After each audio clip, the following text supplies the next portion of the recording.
Welcome to the FTS Podcast, Catie. Thank you. I'm so excited for this episode. We just briefly were introduced by mutuals, and I'm excited to hear your story of sobriety, recovery, and hear about what you do today. You have 10 years sober? November, I will have 13. Half my life. Yeah. You got sober at the age I am now. Yep.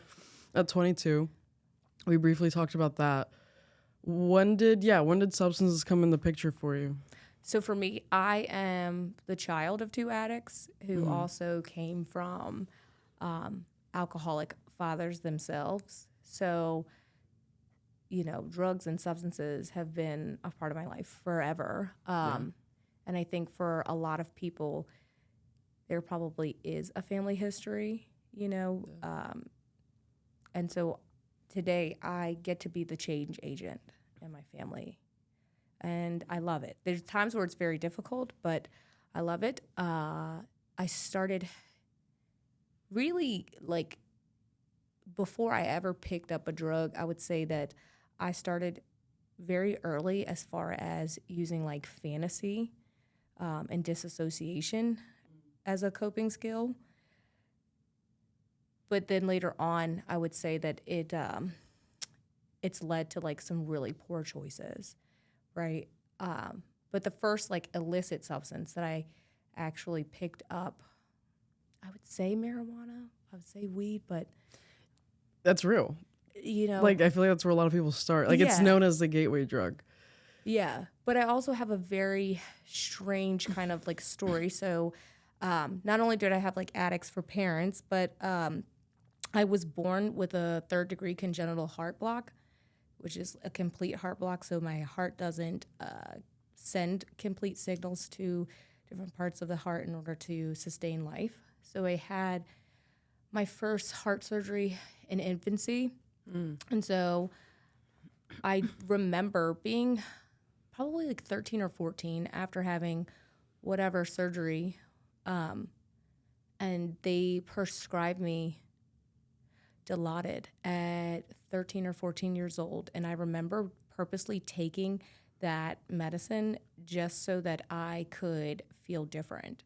What's its classification? Opiates. So it's an opioid. So I took, I was prescribed opioids even really young. And so one day if I ever go and get my doctorate, don't steal my thesis. But I am really interested in seeing if children who have medical conditions and who are exposed to these heavy duty narcotics, are they more inclined to eventually have an addiction or a substance use disorder later on? It's really it'd be very, very intricate and difficult to kind of figure it out. But I think that it was just kind of the perfect storm of everything. So here I go, being raised in a household that was already dysfunctional and then having narcotics at my disposal. So I still question if I started smoking weed first or if I was prescribed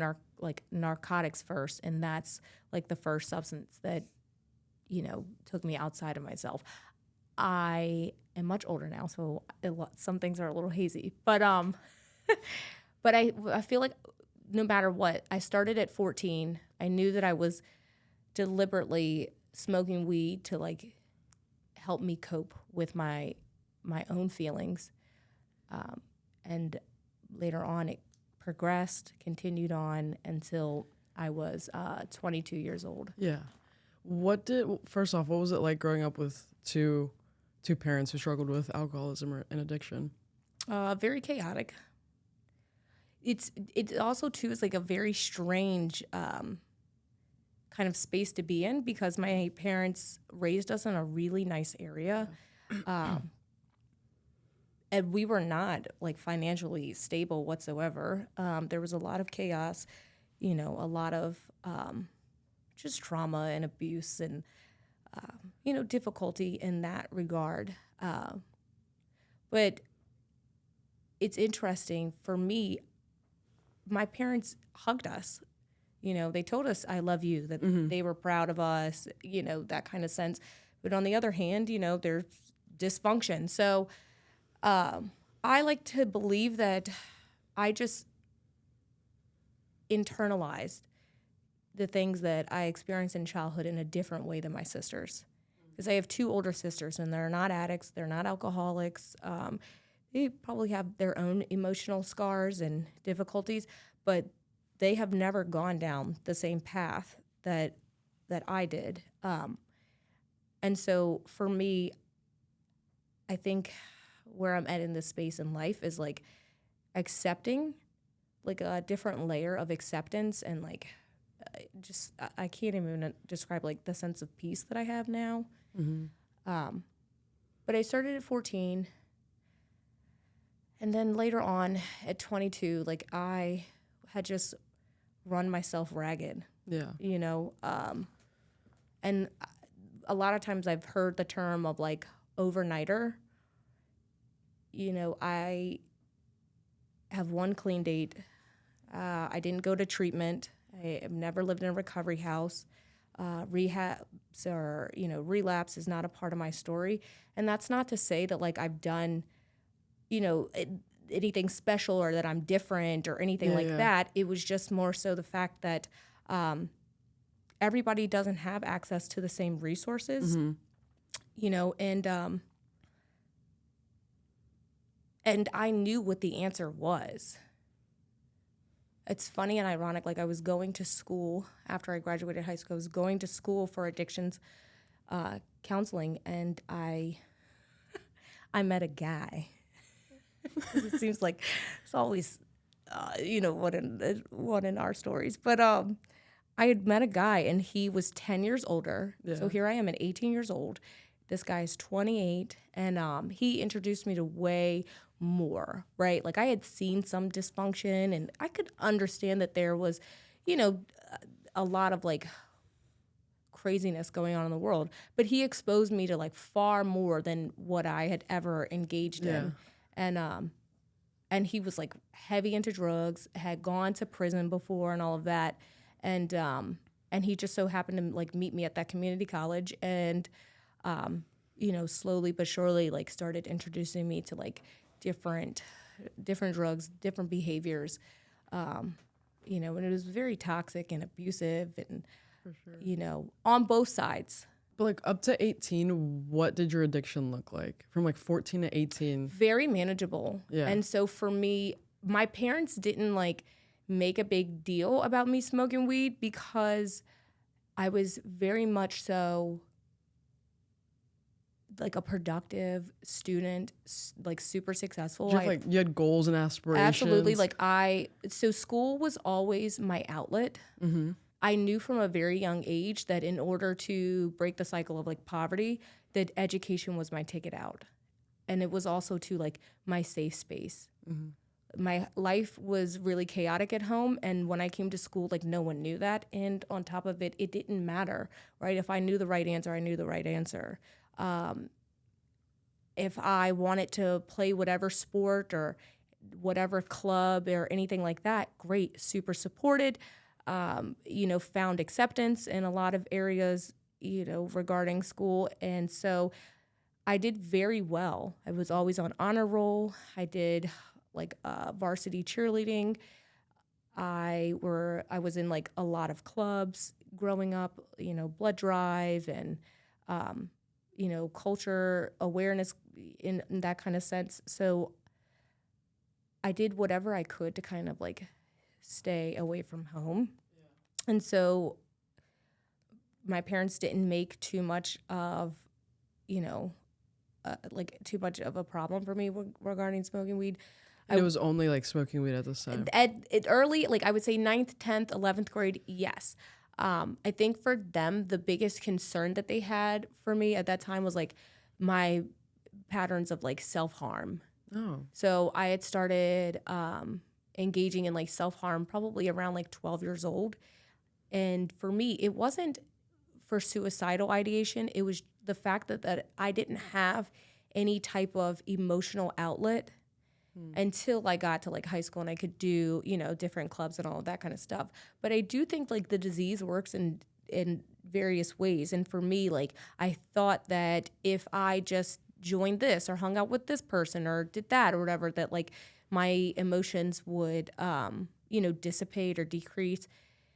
And it didn't, just morphed into more, right? Like instead of just cutting myself, it then morphed into, you know, hanging out with like the wrong kids, right? And then marijuana, and then, you know, later on, here comes alcohol, and then here comes bad boyfriend. So instead of just one behavior, it just like adds more into the mix of like terrible coping skills. Yeah. So for me, like by the time I got to 18, even if I didn't meet that boyfriend, I feel like I would have gone down this dark path anyway. It might have not have been the same drugs, but I was already going down this path.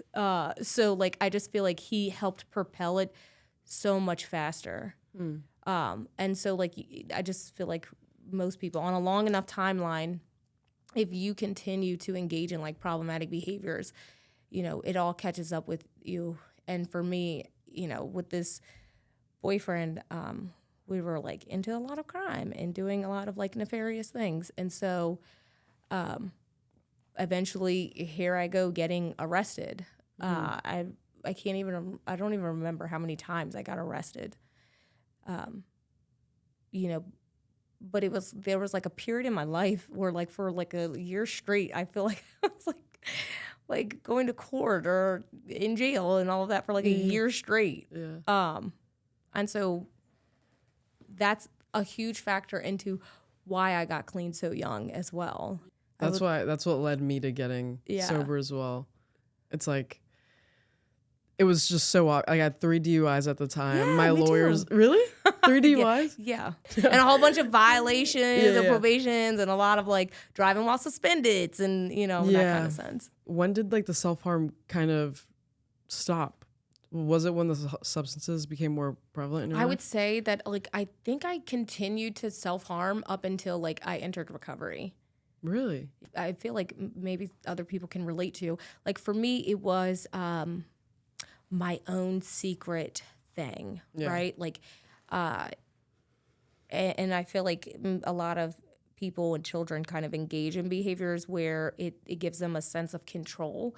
And so because my life was like so chaotic and out of control, I felt like self-harm was the one thing that I could kind of control, you know, and there are like sick things that I would tell myself, like, I like the way it feels and, you know, and seeing it. And just, I think that that's just disease thinking anyway, because of like the ritual aspect of things. I feel like we kind of get addicted to just the whole ritual of, you know, self-harm or addiction or whatever it may be as the outlet. Yeah. And so for me, I liked, you know, secretly hiding in my room or the bathroom. And it was like little because it was like foreshadowing what was like later to come. But I know that like my parents really struggled with that because it was so foreign to them, you know, people that engaged in like self-injurious behavior. So because it doesn't make logical sense. Yeah. It's like you say you're not suicidal, then why are you doing it? Yeah. There's like a whole stigma with it, of course. And so I think when I was like around 16, my dad and my mom and dad like found out about like self-harm. So they like threw me into like therapy. But like the therapist that I had, she was just she was an older lady, probably more so like senior citizen, reminded me very similar of like my grandmother. And I just was not feeling her. So I was like, this is not productive for me. I just did not. And on top of it, I think that I just did not want to give it up. You know, it was just kind of like, I'll wait, you know, till like there's a cool down period, right? Or I would just change the location of where I was hurting myself at. And I just didn't bond with that therapist. But on the outside, you know, my parents thought, okay, she's turned the corner, she's better now, you know, and all of that. And I just think that I was able to just hide it longer in just a different realm. So they thought that like that part of my life was done over with, and so I just learned like how to secretly like hide it more, hide it better. So you believe that like you can't really like I agree with like the same thing with addiction. You can't just like send someone to treatment and it's like, okay, they're gonna get sober this time. There has to be a level of willingness and wanting to get the help. Yeah, there has to be like a little voice, right? Yeah. I tell my clients all the time that like whatever gets you here, Yeah. right? But in order to stay here, yes, you have to want it for yourself. So like for me, at the end of my road, I wanted to get clean just for a license. The state of Maryland was like, hey, you don't know how to drive without being under the influence. And I was like, that's true. And so I just wanted my license back, right? I was just, the state sent me a packet that was like, hey, you have to do at least 90 days of treatment, blah, blah, blah, whatever. So like that was my plan. I was like, hey, I'm just going to stay clean for 90 days. And on the 91st day, I'm going to get my license back and I'm going to go back to doing what I want. And thankfully, like there was something that changed in that first 90 days. And it wasn't like this huge, I would say like this huge like spiritual change or anything like that. But my life had gotten just a teeny tiny bit better. Yeah. And so I was like, all right, well, I will stay clean a little bit longer. And so at the end of the road, I was tired of going to jail. My dad told me, he's like, hey, if you continue, you are not welcome to stay here. Yeah. And I'm not made for the streets. Like, okay? I'm not made to be homeless, especially in the wintertime. It's different on the East Coast. Winter in the East Coast is brutal, especially in this area. So I was like, I felt like my dad was like serious enough that he was like, you will be homeless. And I had nowhere else to go at that point because I had burned all the bridges. The boyfriend that I had used with for like 4 years, he was like done. I think he had gone in and out of rehab as well. But so like I stayed clean. So I was like, all right, I'm just going to stay clean for a little while. And my middle sister at the time was having her first baby. So on the 91st day, instead of using, I was able to go and visit her and be there for when she was going to have her first child. So I would say that, that's like a huge reason why like relapse isn't a part of my story and it's not a requirement, right? So I don't want people to think that there's only one way of getting clean or that you have to do things a certain way because you certainly don't. And I am the exception. I am not the rule. And I try to make sure that I explain that to other people, that we don't base best practice on the exception, on the outlier. We should do things for people to be able to kind of have the best care, the best options available because of what most people endure. So I say that because I think people get this idea that just because I haven't relapsed, that I must be like, oh, I must be doing something secretive or like perfect or whatever. And it's like, no, it's just that I believed people, that did have that experience, and then also too, when I had 6 months clean,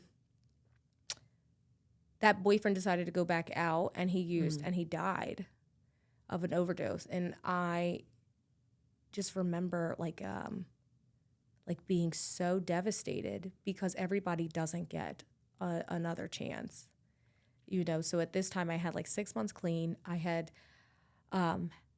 had surgery because I was shooting heroin on a dying pacemaker. My pacemaker at the time at the end of my road had like 3 months left on it. So I had to have surgery, in those first couple months clean.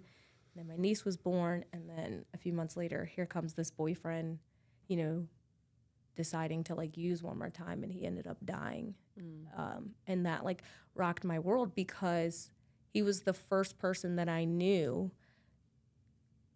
that died of an overdose, like personal, Yeah. you know? And so it also made me like kind of face a little bit of like my own mortality.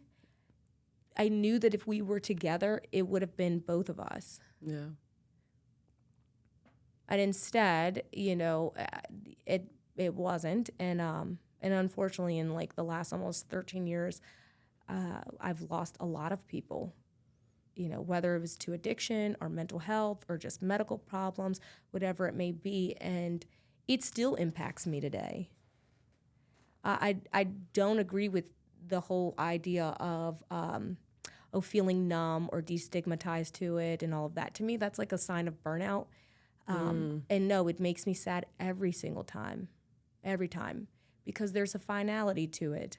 You know, this person never gets another opportunity to try again. So I think that honestly like motivated me to actually like dig into recovery and start the healing journey for me.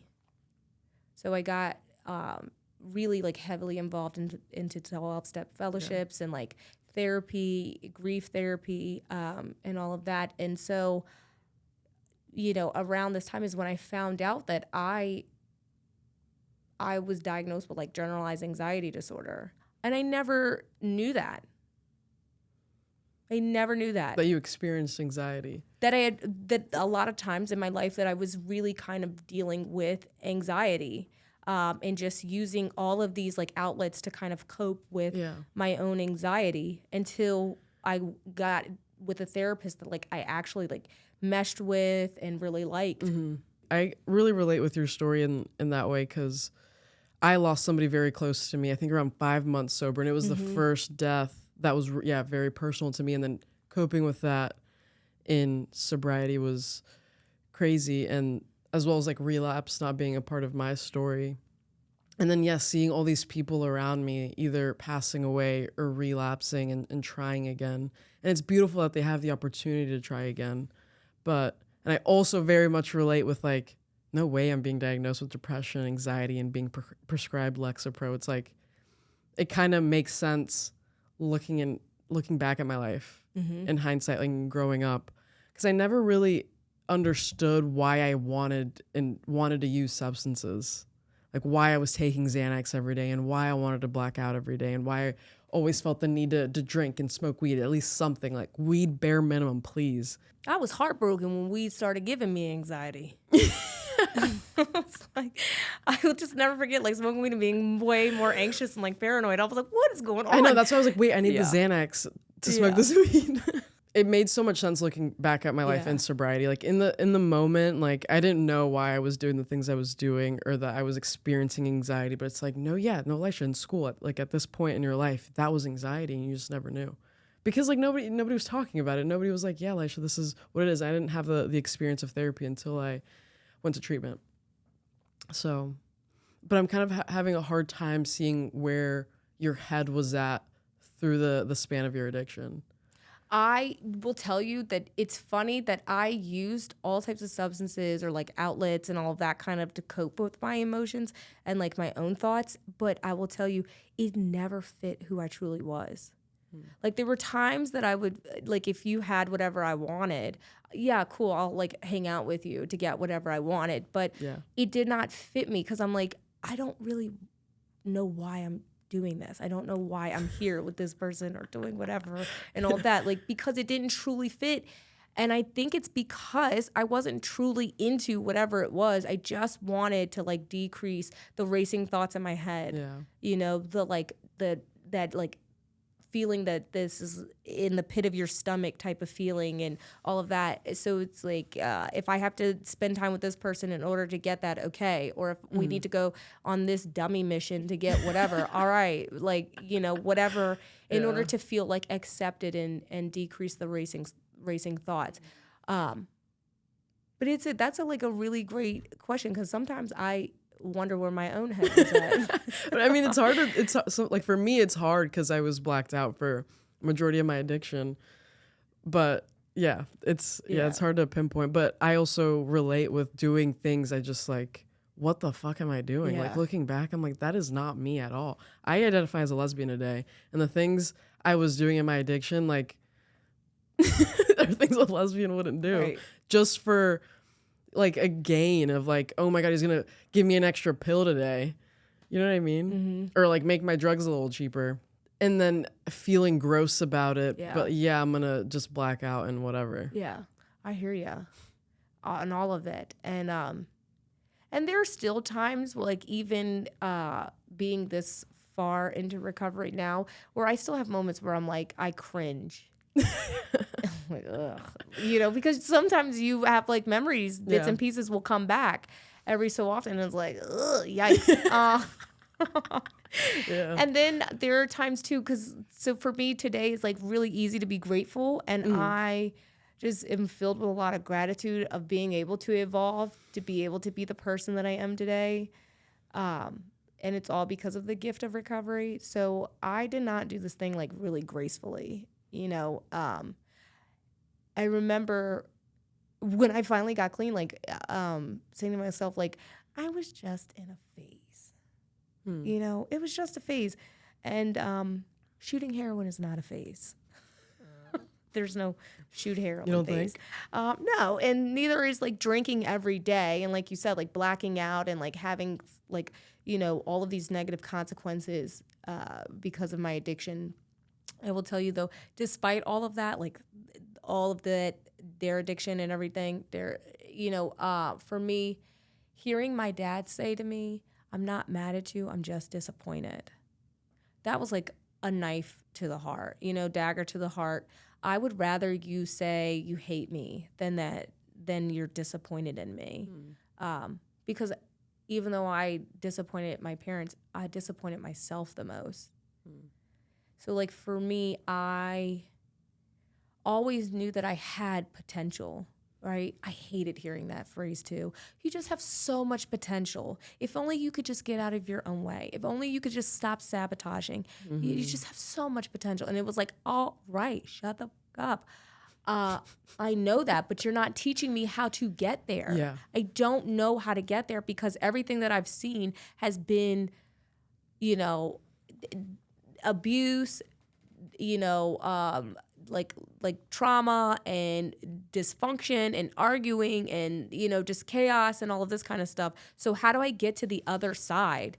You know, so like I am really big on doing the work, whether it's step work, whether it's therapy, whether it's going to find whatever your like healing path is, and asking yourself some really, really tough questions. I truly think that the most of the time that relapse isn't a part of my story is because the people that had that experience were very honest about the things that they went through or they're thinking. I thought I was different. I think I could have one more. It was going to be XYZ, whatever it may be. And then they say, and then it was, and are very honest. So I was like, okay, well, I believe you. You look rough. So I hear what you're saying. 2 was that people who were in long-term recovery had started coming into my life and like encouraging me, you know, to like write a goals list and like, here's how you do X, Y, and Z. And, you know, you do whatever. I didn't know. I think also too, like when you're young and in recovery, you have no idea how to do a lot of stuff. So like you truly are growing up in this space. And so I'm like, I don't know how to get a credit card. I've never had a credit card. So when people be like, well, this is how you do this. You start with X, and I'm like, okay. I said that a lot. Both of the things both of the points you were making, like in treatment thought maybe my addiction was just a phase. Like I'm really young, whatever. Like I think I can get over this, but you hear people sharing their stories and I'm like, fuck, like I'm kind of scared that that's going to be my experience. Of like, because I like really wanted to hang on to weed, and a lot of people don't classify weed as a drug almost. Like that's what I've noticed a lot in the world. They're like, weed, please, come on, like what is that? And I kind of get that perspective, but it's like, no, I will spend my whole paycheck on weed, and I'll do the most. I'll buy a dab rig. I'll start buying like anything. You know what I mean? My life was unmanageable even when I was just smoking weed. You know, like it can get to that point. Yeah, and. So yeah, I started using other people's experiences as my own. Like I started trying to see myself in them and see the similarities and not the differences. And the second point you made of Yeah. I really felt like I grew up in recovery. Yeah, Yeah. getting my first credit card, Yeah. getting my first apartment. Yep. It's like I'm learning adulting, and it was so frustrating too, because yeah, like I don't know, nobody's teaching me things. My parents were just like, Laisha, go to school. That's all they ever wanted for me is go to school. I should just get your education, get a degree, work in like a fucking hospital, just be a radiologist. I don't know why they were fixated on that, but that's what they wanted from me. Yeah. But they weren't like teaching me how to navigate life in any way, like with emotions or feelings or with relationships. I never had a good like relationship role model throughout my life. And yeah, on top of like adulting, and like they were in a lot of debt, and like they were figuring out life as well. So like what the fuck were they gonna teach me in the same sense? And they were working a lot. So it was like when I got to treatment and I started meeting other adults, and like again, I was like the youngest person in my treatment center. I started meeting all these other adults, and they're teaching me things like really like this is how you do your laundry, like Yes. this is how you like check your fucking credit score and apply for an apartment, like this. Yeah. These are the steps and the processes, and like there was so much growing up, and I felt like just so uncultured and so like a newborn baby when I got sober at 18, and it was just mind-blowing experience. And here's the thing that like irritated me was hearing people who were older tell me that like, oh, I spilled more dope than you've been alive, or, you know, or when I was your age, I was doing it. And it's like, congratulations, dude. Like, like active addiction, Yeah. you know, destroyed my entire existence. I'm just grateful that I didn't keep going. Yeah. You know, I can't imagine how many more bottoms that person has hit before they finally were like, yeah, that's enough. You know, like I was done. And then I also have people say to me like too that I've had, you must not have used that long. I used for 7 years. Like that's long enough for me. You know, I destroyed my life very, very quickly in 7 years. You know, so I did not feel the need. I'm so grateful, knock on wood, that I didn't feel the need to keep going. You know, and then on top of it, I think what really intercepted that was that I had a great group of people around me who were encouraging, who told me like, hey, do this goals list. And so I started that, right? I started eventually when I had a little over a year clean, I finally got my license back. You know, and then I decided to go back to school and finish that degree in addictions counseling. And so like little by little, I started accomplishing different goals. And so I think my like self-worth and like self-confidence and all of that started to build. And I do think that having an internal dialogue that is self-motivating is really important. You know, changing those negative thinking patterns, like disrupting them and like telling yourself something positive was like the catalyst that I needed in order to become successful and whatever successful means to you. And I will say like that was like a huge change agent for me, you know, where it was like, okay, well, using got destroyed for me, you know, it was like, all right, well, I can't use because I want to get my license back. Okay, we got the license back. Okay, well, like, I won't use because I have to intern at a treatment facility, and there's no way that I could use and get away with it while interning here. So I might as well just like stay kept clean. finding those reasons. Yes, to stay clean longer and all of that. And in that time also too, I think the beautiful blessing in all of that is being able to survive your emotions. Isn't that basically what we're getting high over? Absolutely. The negative thoughts and the negative emotions. And it is such a huge accomplishment to be able to not give in to whatever you're thinking, whatever you're feeling, you know, and to just kind of sit with it and accept it and let it pass. I've read books on this. Like the shit our brain throws at us at all times of the day. Like our brain never stops talking and running. Like it's gonna like start judging this person. It's gonna start judging yourself. It's gonna tell you to do this destructive thing or do this positive thing. And it's like a lot of it is nonsense. It's just like, I don't even know what the fuck it's doing, but it's like I've learned that most of my thoughts are not productive and mainly want to keep me down. And it's having to do that, like almost like this game and exercise of like, yeah, that's fucking stupid. Why would I do that? Well, that's the first thought wrong. Yeah. Right? Like even still, I have almost 13 years clean. My clean date is November 13, 2012. And my first thought typically is still a negative thought as well. You know, where it's like, I want to cuss so-and-so out. Yeah. Instead, you know, I work on, give them some grace, Catie. You know, listen, everybody has their moment, and whatever it may be. Or like, I'm like, oh, we need somebody to help out, whatever. I don't want to do that shit. You know, that still happens to me. I still have that, like, you know, that visceral reaction where it's like, whatever the situation is, I don't want to do the right thing. I don't want to do the right thing.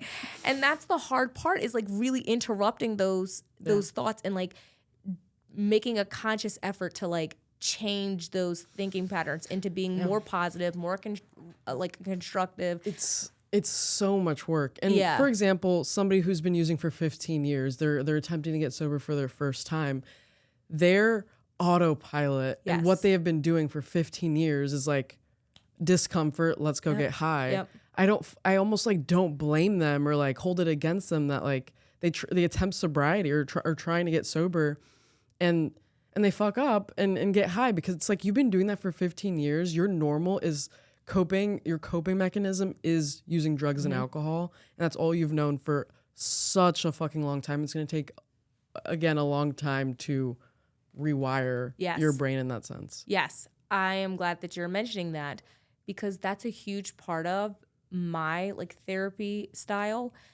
Is very humanistic, very person-centered, very empathetic, because I think people don't understand the complexity of addiction. And so when they finally enter treatment, they think that it should just be, you know, easygoing, and that they should just jump right in, or that they should be just like highly motivated. And I have to explain to them, and I do so gradually over, you know, the time in care with them, that your brain is literally on alert right now because you have flipped the script on it. And so it is screaming that I am out of my element, my comfort zone, and I want to use, and you're not letting me use. What is going on? And we're creatures of habit. Yes. So I have to explain to them very often that, like, it's okay that you feel like shit. It's okay that you feel depressed. It's okay that you're very sensitive and irritable and mood swings and all of that. It is completely normal, because I think sometimes people don't realize that whatever they're experiencing, there's a realm of normalcy with it. You know, instead, a lot of times our culture, our society has conditioned people to believe that whatever they're doing is incredibly abnormal, wrong, strange, you know, bad behavior and all of this. And so this is a very common phrase. So if you ever work with me or know me, the patient is supposed to be sick. If you're coming to me as the professional and you're engaging in whatever problematic behavior, yeah, I expect that from you. You're the patient. I expect that you're going to have problematic behaviors and thinking and all of that. And also, too, I also get called, like, they think I'm like, I don't know, like a pillow, I guess, because I'm real soft with people. But I explain to them, like, yeah, whatever your bad, you know, your disruptive or bad behavior is, I'm not going to just kick you out. You're not just going to get put out. Like, we're going to have a conversation about this. Like, I do believe in, like, you know, consequences, without a doubt, you know, natural consequences. But my, like, framework is more so positive reward, right? Positive reinforcement. Because we get so used to, especially in active addiction, we get so used to, like, the negative consequences, you know, over and over and over again, shaping our behaviors. And studies have shown that negative reinforcement is one of the worst forms of reinforcement because we don't really respond well to it. Yeah. But yet we continue to implement those practices. Mm-hmm.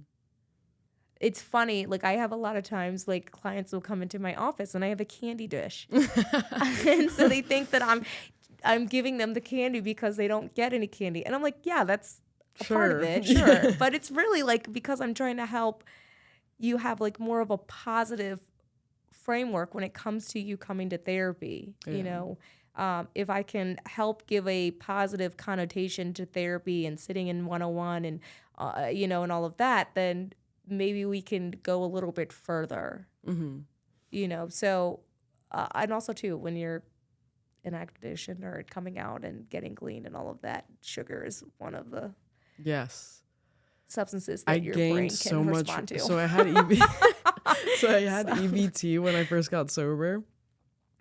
All of my money went to 7-Eleven, like Lifesaver gummies, Red Bulls, like anything that like gave me a sugar rush. Red Bulls. Yeah.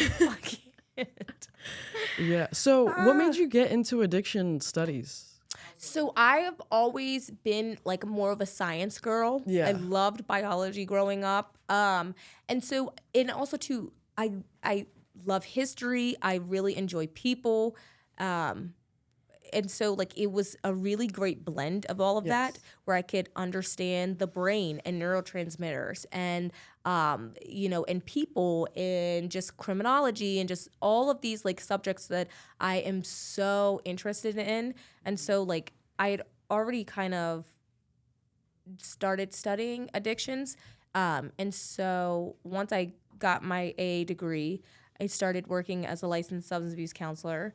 And you know, was content with that for a little while until I kept getting like, you know, the red tape. No, you can't do that. That's out of your, you know, your scope of practice and all of that. So then I was like, all right, well then I'll just go and do, you know, study whatever. And then you can't tell me that I can't do it. So I ended up eventually going to get my bachelor's in applied psychology and African American history. So I was introduced to a forensic psychologist that we had at my school, and he was phenomenal. And I loved abnormal psych, you know, and so I started kind of studying more so psychology and like why people behave the way that they do. At this same time, I had a best friend of mine who committed suicide. So then that later on it just kind of led me down the path of changing from addictions to mental health. So she was like the inspiration to me eventually going and studying psychology and mental health disorders. And so like eventually I got my master's in clinical social work. So I could do all types of fantastic things. And then like people not being able to tell me like, oh no, you can't do that. Yeah. Right. And so during this time I worked in high acuity psychiatry for a very well-known prominent hospital around here called Johns Hopkins Hospital. And ironically, it started during the pandemic. I got hired at Hopkins right before the pandemic, and it was absolutely insane. No pun intended. Because we worked with the most severe psychiatric patients. I wanted to understand. I feel like addictions, like, all right, I learned all that I could really learn about addictions, right? They're like, I'm good, okay. And then I pivoted to mental health. And for me, what kept me inspired for almost 5 years working in psych there was the fact that I could have, 8 different clients on my caseload, and they all have pretty much the same psychiatric disorder. However, it manifests itself totally differently. Their symptomology is totally different. And also too, that there was such a overlay, like the comorbidity for addictions and mental health is like you cannot separate. They're so entwined with each other. So it's just kind of like, all right, well, it's a disservice if I only, talk to people or provide services for addictions, but not their mental health, as well as, understanding mental health and mental illness as far as how do we develop it, what are the symptoms and signs of it, and like how do we treat it, right? And so it was just always intriguing to me. I never felt like, oh, I've learned all I could learn, in this space, and it made me focus more so on the little hurdles and milestones that people accomplished. In addictions, you graduated treatment. Okay, your 30-day certificate, congratulations. You go and you get your chips and then they were much more like, I guess, like tangible accolades when it came to like people who could, turn their lives around in addictions. Mental health is totally different.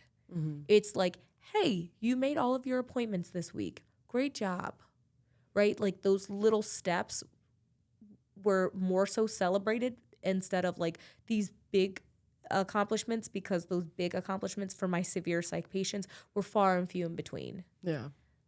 So like our people in that program were the most severe. They were like frequent flyers of the hospital.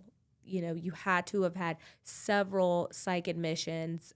You don't do well in traditional outpatient mental health treatment and all of that. And so what I really loved was that we did a lot of like wraparound services. And so we worked in a interdisciplinary team. So everybody kind of had their specialty, but we like worked together, and so we would help. And I would say too that like also inspired the social work aspect of it, because there were all of these barriers in place for people, and it just really, really upset me. And I think that that's also, too, a huge part of addictions as well, that we negate that there are a lot of barriers. People don't just use all the time just to use, right? A lot of times they're coping with disappointment. They're coping, I feel like self-relief is a natural, normal want. I think that it is completely understandable that if you are experiencing either emotional pain, physical pain, that you are going to want to alleviate it, right, by any means necessary, and also too by whatever is available to you. So I look at it as we ignore the actual causes of why somebody would want to alleviate their pain. Right? It's easier to blame, well, this is bad behavior because society deems it as so. But no one acknowledged the chaos and destruction that was in my household. And also, too, the shame and stigma of that. So instead, I hid that part of me and just did what was acceptable. It was socially acceptable, to like go drinking. As a 21-year-old, it was acceptable to do that and be chaotic and all of that kind of stuff. But it wasn't acceptable to be able to say to other people, like, listen, I have no sense of direction and I don't know who I am. And I don't know how to cope with the fact that I have no idea on how to navigate this world. Right. And that's a whole different conversation. Yeah. So do you believe like if you struggle with addiction that there is a mental illness alongside it? There very well could be, right? And chances are, right, statistics and studies show that like over 50% of people who struggle with an addiction or substance use disorder also have a mental health disorder. It's incredibly difficult to be able to separate and say, did this start first or was this first, right? Regardless of whichever one started, we have both conditions and we need to treat both of them. That's something that I've had to explain to others when it comes to people who are dealing with dual diagnosis. Hey,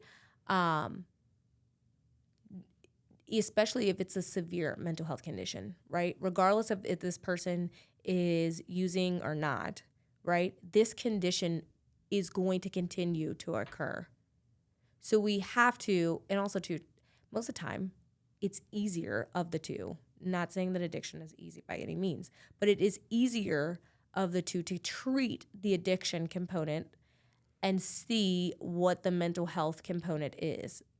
And also too, I believe that people are experts on themselves, right? If you come to me and you're like, hey, I'm struggling with addiction and mental health and all of that, well, what have you tried, right? What was like the happiest time in your life where you felt great, everything was working for you, you're able to, sustain sobriety and all of that. And people tell me, well, I was going to work and meetings and I was going to therapy and da-da-da-da and all that. I believe you're the expert on yourself, right? My job is just to encourage you to be able to get back to a place of improved, a quality of life. And so that. I'm just like pretty much the stranger. So I believe you when you say, hey, I had X amount of time clean and this was working for me. Great. Let's see what we can do as far as getting you in a space like that in today's world, And I also think that just having somebody that sits down and like is empathetic and also to help them navigate a lot of difficult systems is incredibly empowering for people. Yes. Like my first experience with therapy it was just mind-blowing because I'm sitting across from somebody who's like looking at me in the eyes and like is just there to listen and providing that safe space for me to like just open up about whatever comes to mind. And at the time it was like specifically talking about like my experience with addiction and my trauma and how I felt about it all. Like that just it felt like the biggest release. And it was just, I don't know, it just felt like such a pivotal moment because I've never had that. Yeah. Like I've never had that experience of somebody just listening to me talk and genuinely wanting to hear to help me. And here's the hard part too. Most people who struggle with these issues also have medical trauma. What do you mean? A lot of people who struggle with addiction or mental health and all of that have been psychiatrically held against their own will, have been judged in a hospital or by a provider, have been shamed or whatever it may be. And so most people with addictions have encountered some type of stigma or, stereotyping from the medical community. And so when I worked at Hopkins, that was a huge barrier that I had to help navigate, right? Especially when you have the ability to psychiatrically hold somebody against their will. And I've had this conversation, I continue to have this conversation with every new cohort that comes to our treatment facility and tell them, yes, I have the ability to do that, but that is absolutely a last resort. I will never weaponize it against you. Same with also too, when people are sharing certain parts of their story and all of that, and I have to let them know, I will not do anything that you are not ready for, right? Like it's not, and I get really kind of like agitated because insurance really does force our hand in a lot of things, and it is really, really discouraging for us as a provider, and then also too for people who are clients as well, because like, okay, within a matter of X amount of days, I have to give you a diagnosis, and a matter of X amount of days, I have to give you this treatment plan. I have to tell you what the goals will be, or, and all this kind of stuff. And so it's very, very frustrating because we've done a lot of harm.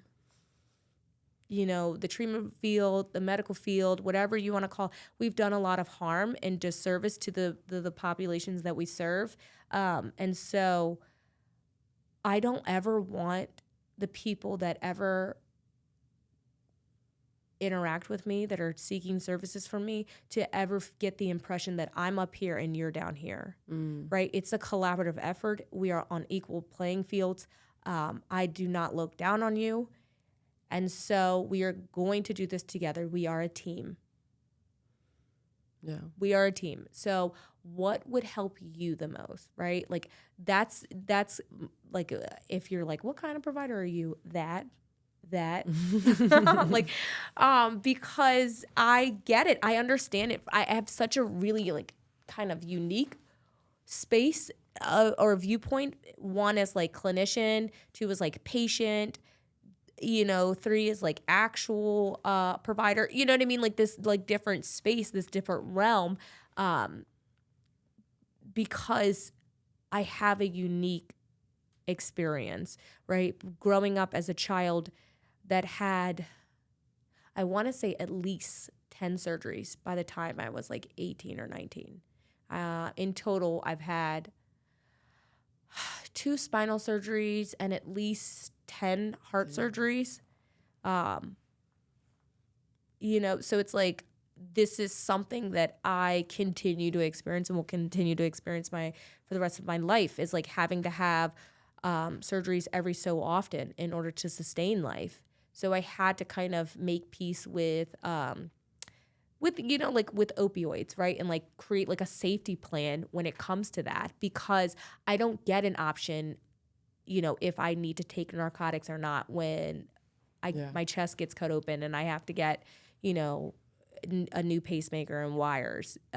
So I've had to, you know, create a safety plan and like be very honest and transparent with, you know, people around me and that kind of sense. But it also has helped me become such a better therapist.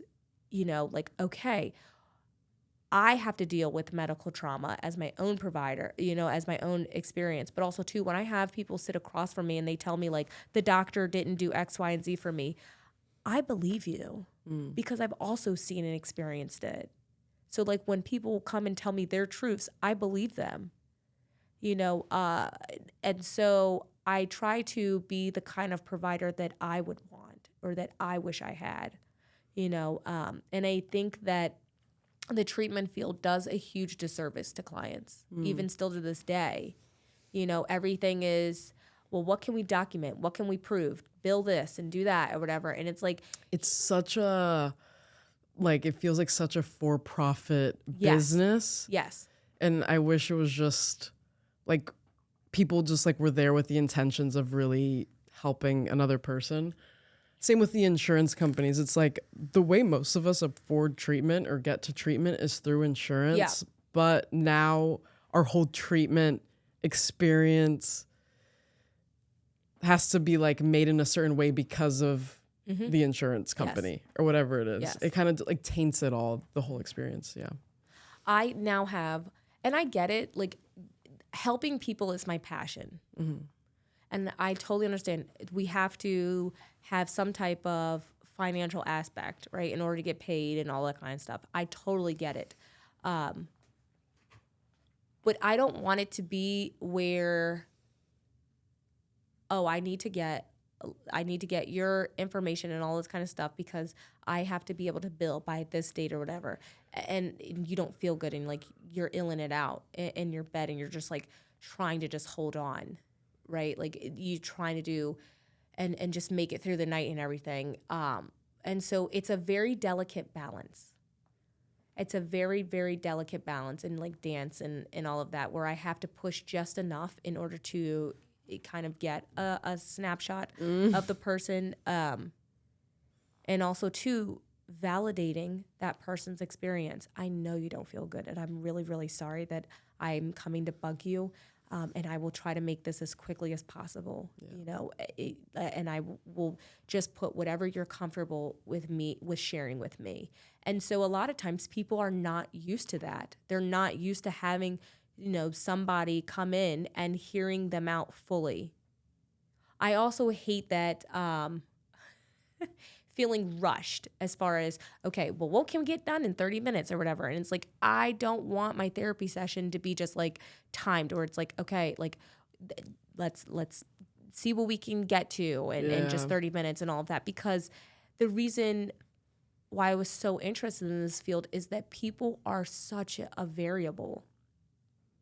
they are so unpredictable and it's ever changing and whatever. I love the fact that like I could do the same topic, you know, every single month, every 6 months, whatever it may be, and I get totally different responses every single time. So it always keeps me engaged. It always keeps me intrigued in learning and growing. You know, so I understand that there has to be parameters, or else it would be a free for all. So I get that. But I think that it can be better. I can also like tell in different like systems as well that they didn't have a clinician on board, you know, developing whatever system or, you know, or technique or whatever it may be and all of that, or policy or anything like in that nature, because our brains work in a different realm, you know? So it's just kind of like I can tell when certain people have been left out of the conversation. You know, so for me, it's kind of like implementing that back in. Yes. You know, and so I will say too that that people have this like strange idea that you should feel better or be better in X amount of time and all of that, and that's not the case for people. I will give you a really great prime example. My husband also deals with mental health, right, and works in the mental health space. And so for me, it's big on encouraging whatever your aftercare plan or your self-care plan or whatever you want to call it. My job is just to encourage and support that, right? And also, too, that you might not feel better in 30 days. You might not feel better in 6 months fully, right? Like sometimes people heal in a different rate, and we need to understand that and be okay with that. You know, my husband got clean young too. He got clean at 26. He joined the military in his like early 30s, like 29, 30 years old. And so he's done 2 deployments. And so like he has some like, you know, some mental health scars as well. And so it was hard. Like that space was really hard not to like do everything for him, right? Like not to develop his own treatment plan for him. Yeah. Instead, it was just kind of like separating self and saying like, hey, whatever works for you, I am in all full support, right? And I will say that it's been a little over a year, and I feel like he's now back at like a great space, right? But if we keep having this like parameter of you should feel better by X, Y, and Z, that's not always the case, you know? And like, that's okay. People heal at their own rates, you know?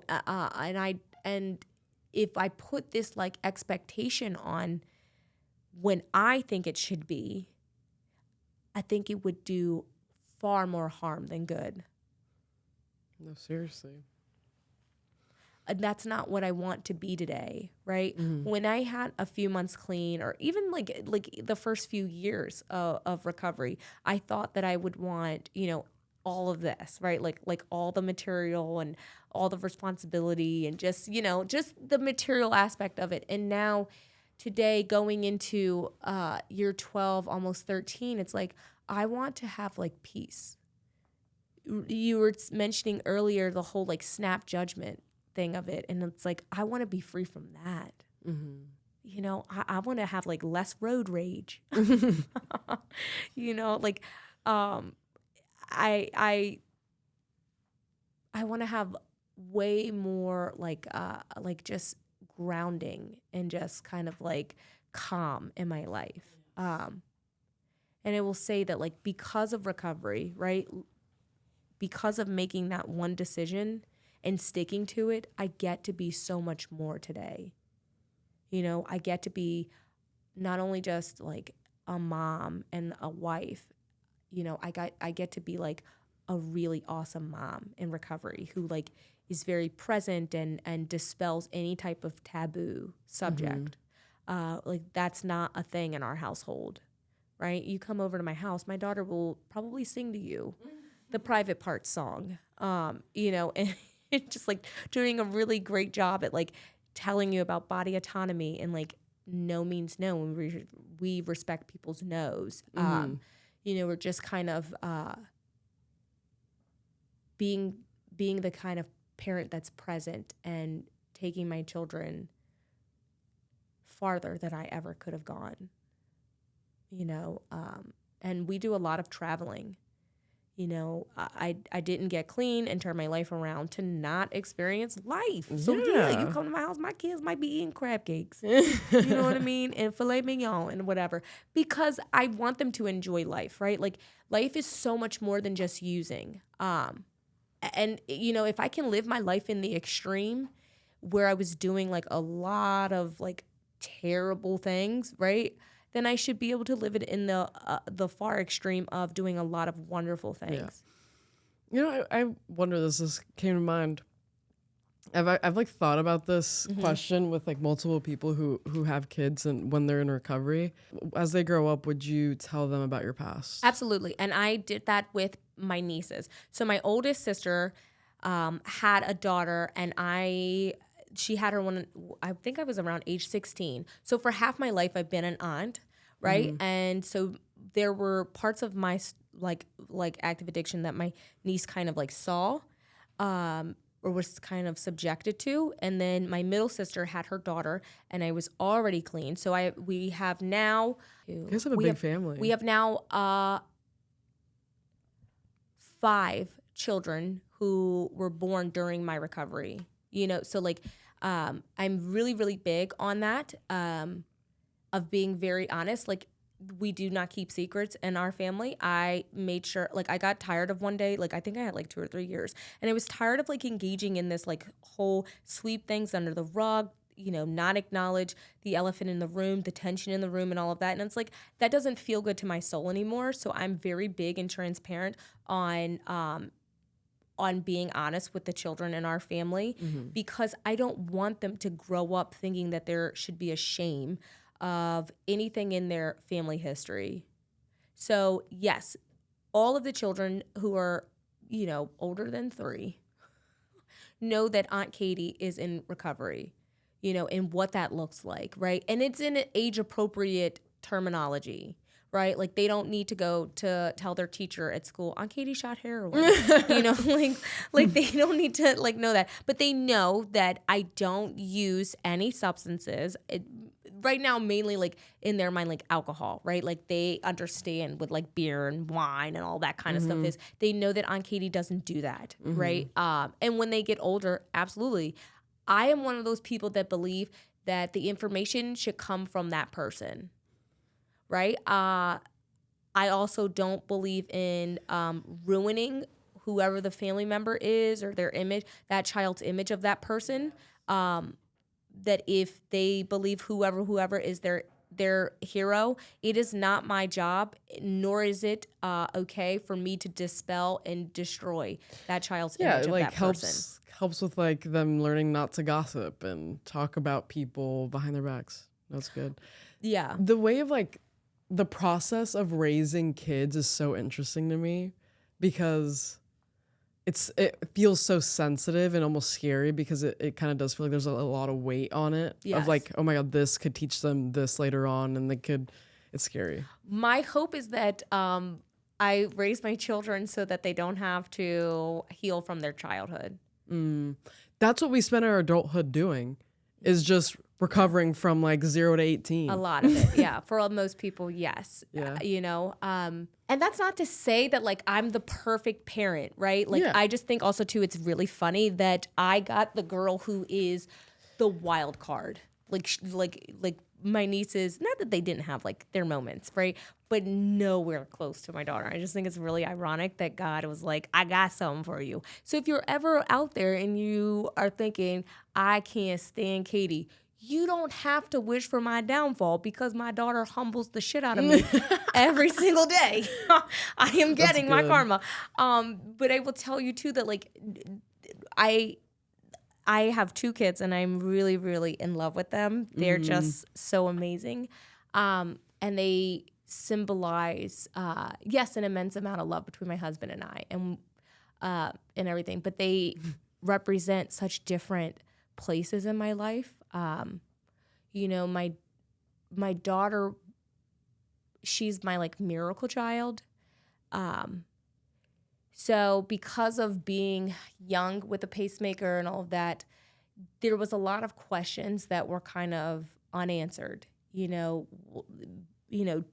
children who were born with the condition that I was born with, you know, even just a few years before my own birth, they didn't survive. You know, there wasn't a lot of like options for them and everything. So like, you know, when I was coming of age, there are certain spaces that we didn't know, you know, how to navigate, and just kind of like trial by error. And so for me, I was able to get pregnant with her, but even like before I got pregnant with my daughter, this is like one of the like darkest periods in my recovery, was that I got pregnant before, and I was pregnant with twins.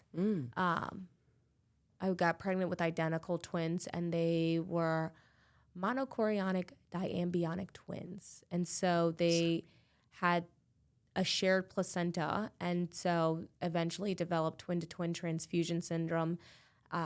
So it's where like they shared one placenta and their veins intertwined inside of the placenta. So one twin would grow too large, and the other one wouldn't grow like at all.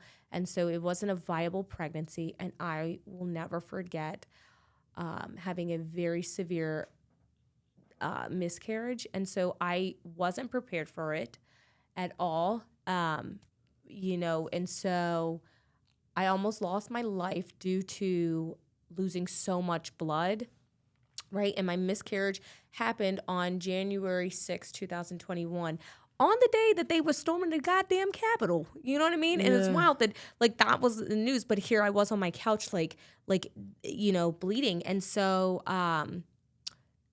and so I didn't realize it, that I was losing way too much blood until I ended up going to the hospital like a week later.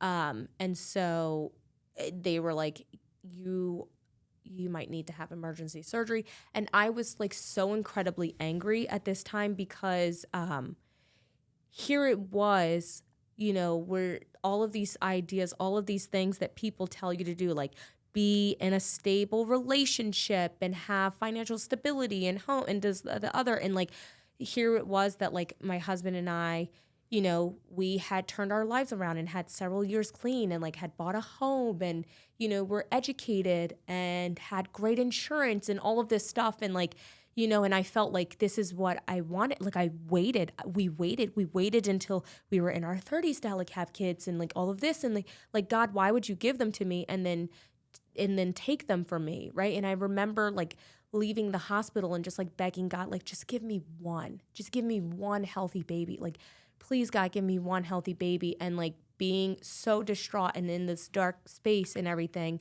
And here is God doing for me what I couldn't do for myself. My daughter was born on January 5th, 2022. Wow. Damn. And even throughout her pregnancy, because it was very high risk and touch and go, right? Like they thought she might have a chromosome defect. And so I remember getting all of this like maternal testing, this genetic testing, and like everything was like a no, right? Like, no, she doesn't have any of that. And then I developed like an issue with my placenta, and then, you know, later on, then fetal growth restriction, and then last condition that we eventually got was cholestasis, which is a blocked bile duct that creates like jaundice, and it could cause like stillbirth and everything. And like my daughter is completely healthy, has none of those conditions. She got all this extra shit where it's like my daughter's had COVID and like hand, foot, and mouth and like stuff like that, and has like food allergies, but like she doesn't have anything like severely like debilitating or anything like that. So it's like funny that we were so concerned about her and everything, and then and so like she is amazing and super sassy and smart and just, you know, just like a spunky girl, and I absolutely love her. And then my son, you know, he was, I found out that I was pregnant with my son, like a month or so into my husband's 7-month deployment. Wow. So here it goes. My husband left late September 2023, right? And like a few weeks later, the attack in Gaza happens. And of course, I'm like, okay, this makes sense now, right? And like being really, really scared and having to manage life kind of alone temporarily as a single parent. And that really gave me a lot of respect for single parents out there, because I was like, this shit is a lot. It's very difficult. You know, and so a month or so into his 7th month deployment, I found out that I was pregnant. And so it was really challenging, just to be able to manage all of these like spaces and to be all of these things for different people and all of that. And you know, like I try to always incorporate my husband into decision making, you know, even when he was 6,000 miles away, and in combat and in an active, like, you know, hostile territory and that kind of stuff. And, you know, making sure that he understood, like, hey, would you like our daughter to do this activity or this, or what do you think, you know, we should do for whatever, you know? And so I got really good at kind of like timing things, because we had like a 6 or 8 hour time difference between us. And so even when we found out our son's gender, right? Like being respectful and like not stealing that moment away from him, right? Like making sure that I, you know, did a FaceTime call and we opened the email together, right? So that he could feel a part of, you know. And so my son is my karma for being a good wife because he was born on Father's Day last year.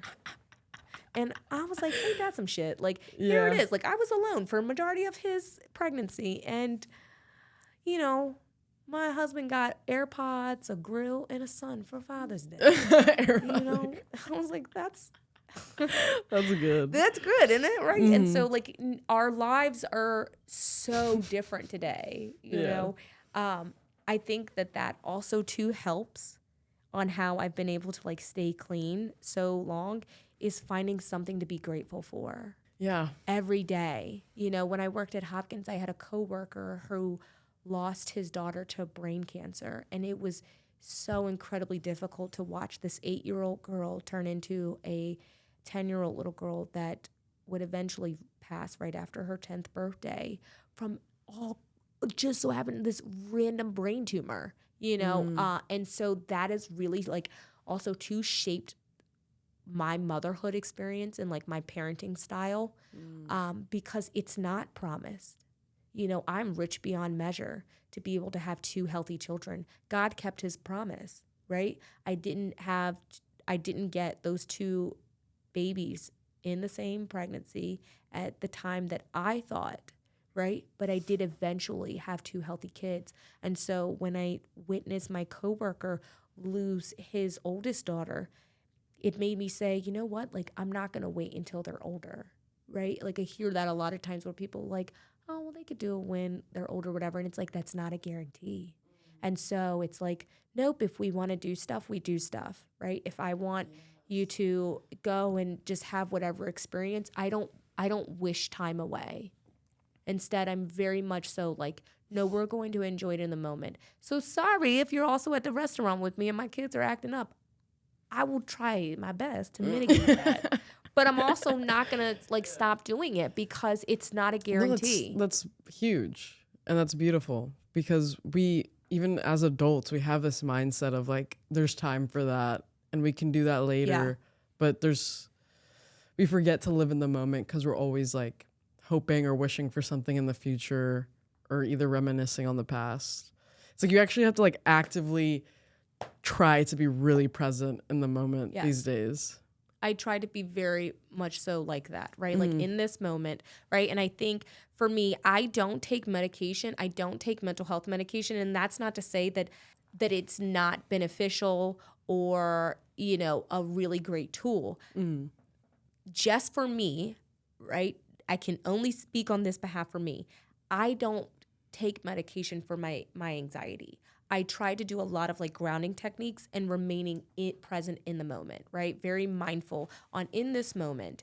What am I feeling? What is causing me the anxiety, right? That I'm feeling. And also too, like I want to touch on this as well. I've always had anxiety, but postpartum, the intrusive thoughts and the postpartum anxiety, whole another battle that I was unaware of and not very well educated on. I understood postpartum depression and psychosis, right? Like that is something that's, you know, well researched and we understand it and all of that. But I didn't have the depression, right? I didn't have the sadness and all of that. I had the anxiety where it was like, oh my God, what if I drop her down the stairs? You know, and these like intrusive thoughts of like, you know, what if I have a car accident and my child is too young to be able to tell EMS, you know, her name or her mom's name or whatever, you know what I mean? So it's like that part of it, that anxiety, right? And so I try to not rob myself in these wonderful moments of life and motherhood by allowing my intrusive thoughts to like win, you know? So for me, I have to like dial it back, right? And the number one skill that I try to use is in this moment, and then fill in the blank, right? Like in this moment, is this my reality? No. So what is my reality? Okay, it's this, right? And so like, it's like, okay, well then I'm not going to steal this moment away because I am projecting into the future of whatever worst case scenario may happen. Instead, this is the reality. These are my options, and this is the choice that I'm going to make. And it is incredibly difficult, but I have found really, really helpful. So like, it's funny because my husband and I have two totally different diagnoses. I have anxiety and he has depression. And it's just so funny because I'm also an extrovert and he is an introvert. And so we are sometimes like a really great team. And then other times we are a really, really like crazy looking team, you know, where I'm like, this is a hot mess in here. So I think we do a really great job of like balancing each other out. I love that. You know, and then also too, I love spending time outside. I think that our species does not do that enough nowadays. I don't. And then when I leave the house, I'm like, this is exactly what I needed. Yeah.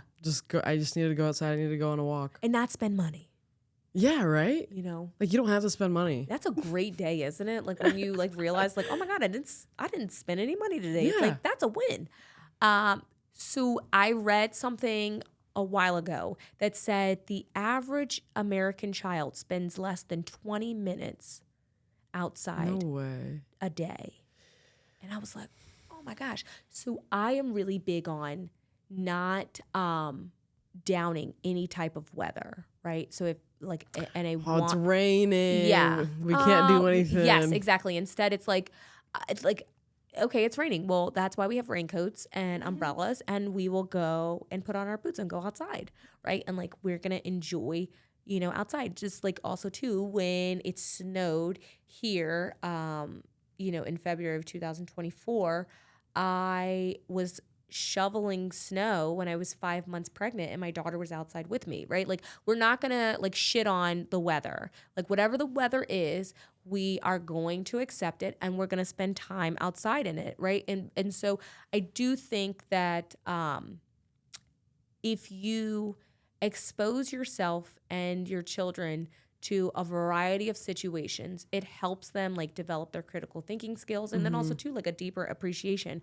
where if I allow this stumbling block or this barrier to encroach upon whatever my goal is for the day, then I won't learn how to overcome and deal with whatever, the future hurdle may be, right? So like I do think that things happen and they can be stepping stones for a larger task later on, right? So like if I never spent the first X amount of years by myself in early recovery, then I wouldn't have been able to deal with my husband's deployments when he was gone. It was just myself for the first one, just myself.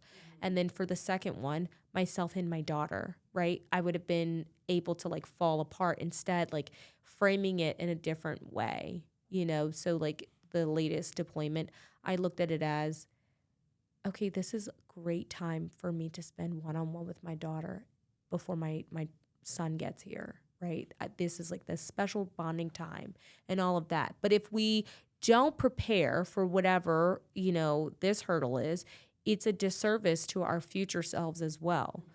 So I try to kind of deal with challenges in a more optimistic viewpoint instead of just being like, this sucks, and it can suck, right? And like that's okay. But it's going to like help me for whatever task later on in life. And it's like, okay, well, this next task doesn't hurt or doesn't suck as much because I already went through this one and I learned how to manage and figure out how to overcome this area, so that way it leads me to like a bigger issue later on. So like if I never dealt with having to have surgery a few times in recovery, then I would have been ill prepared for like labor and delivery later on. You know what I mean? And it's like, I know it's like such a funny extreme, but it's like so true. Yeah. And so like I like that mindset of like finding, is that the silver lining? Yeah, Way sure. to put it. Yeah. It's just seeing the positives in things, not being so like pessimistic, because I feel like that's where my head can go. Of like, oh my God, I had to do X amount of surgeries and then labor so hard. You know what I mean? Like you have a good outlook on your hard life experiences. But that's the thing too, Laisha, is that life happens to all of us, right? And I believe that like trauma is subjective, and if you live long enough, you're going to have some scars. Yeah. Everybody goes through difficult situations or traumatic situations, right? So it is imperative that we accept and acknowledge and deal with them in a healthy way, because it doesn't stop, until we're done here. So I have it where too that it's like very humanistic, instead of like just shitting on other people, right? Having this more humanistic approach where it's like, you're not bad or good. You are here. You are a person, right? Yeah. We are all capable of doing great, and we're all capable of doing bad, right? It just depends on where we're at, like in our own spiritual conditioning, where we're at our own emotional, maturity, like that kind of space more. And sometimes we don't know if we're doing good or bad. Yeah. Yeah.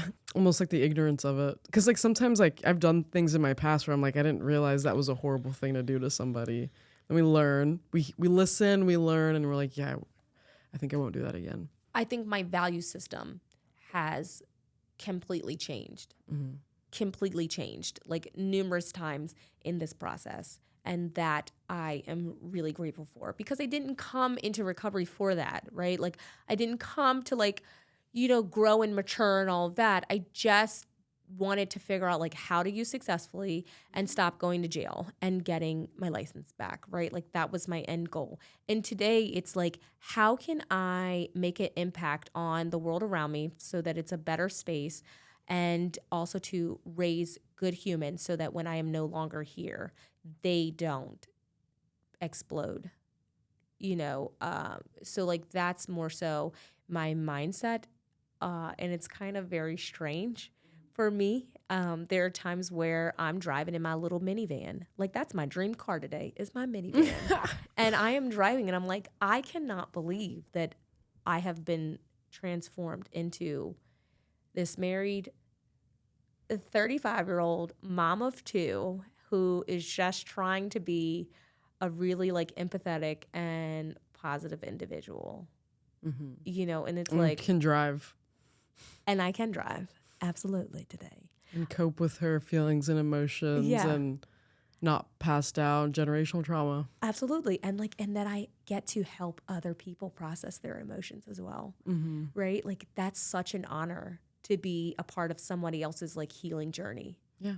Every time. How would you describe addiction to somebody who doesn't know the first thing about it, or somebody that just came to you as a therapist and they're like, hi, this is my first time here. Like, I don't really believe I'm an addict, even though everything shows that they are. So for me, I don't ever force people to identify, right? Yeah. That is for them to process in their own time on identifying as an addict or as an alcoholic or It definitely whatever has to be like their own right? Yeah. realization. And I like to also tell people that it's a part of you. It's not the entirety of you, right? Like, yes, I am a recovering addict. And because of being a recovering addict, I get to be a mom. I get to be a wife. I get to be an employee, a sister, an aunt.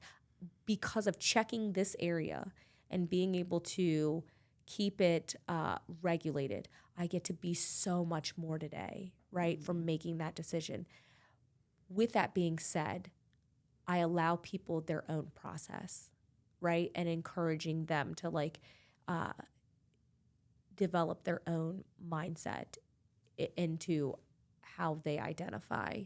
But if I had to explain addiction to somebody who does not understand it, I would say that addiction is a disease. It is a brain disease that is rooted in self-destruction so that you feel better. And although I know that my behaviors and my choices are completely irrational, that is what my disease tells me to do in order to make me feel better about myself and the world around me, right? It is like drinking bleach, expecting to feel better. Instead, it is completely suicidal.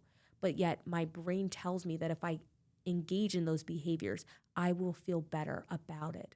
And it doesn't fully go away, right? But it does get better. And it gets better if you treat it, you know? And so I think a lot of people struggle with just coming to terms with that and thinking that they are bad. You are not bad. You are sick. And when someone is sick, we help them get better. No shame. No shame. Fuck the stigma. Yeah, that's right. All day. Yeah. Yeah, exactly. No There's a lot of taboos. shame with getting, help with addiction. I was like, rehab? I have to go there? But I went anyways. I had nothing else to do with I myself. just didn't have the resources to go. That's like, I really love that you didn't have to have that experience of Yeah. going to treatment. Because I think maybe even I forget sometimes that like, oh yeah, you can get sober without detox or an IOP Or or people sober think living. that like that there's like some special like, oh wow, you did, and it's like, You went to this really bougie like yeah. detox off a cliff. Like, wow.